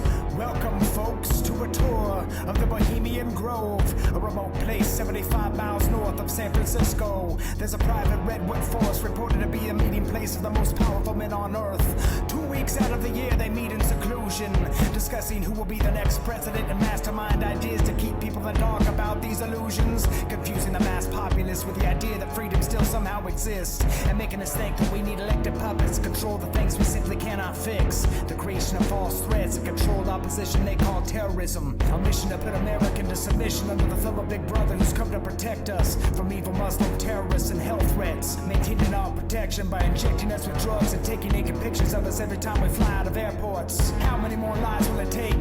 How many more rights will be taken away in the name of safety and protection before we stand up and take side with the fact that we should be willing to fight to live lives without a fear of government intervention? A united shout in the midst of this darkness, pounding our fists in the jailhouse doors of this so-called democracy, while these rich fools get drunk and run around redwood trees, secretly burning human effigies. The so-called Republican right, the liberal left, and the moderates. Many are involved in the worshiping of Molech and these evil deeds, and paying honor to pagan deities during their cremation of care ceremony. Okay, calm down. People are gonna think I'm crazy. Let me lay it out straight, because now I'm getting emotional, which is easy to do when it turns out the so-called leaders and movers and shakers that make our world go round actually do these things in secret, and to think that they've been getting away with this for over 100 years without us knowing it. That is, until now. In 1872, a bunch of rich suits formed the secretive group, which consequently grew to include many of the richest, most powerful men on earth, presidents too. Those who are in the loop and make decisions that affect me and you. Just investigate these things, try and refute it to see if it's really true. They originally gave tribute to a 50-foot Buddha statue, which has now been removed and reduced to a 40-foot pagan owl. Want proof?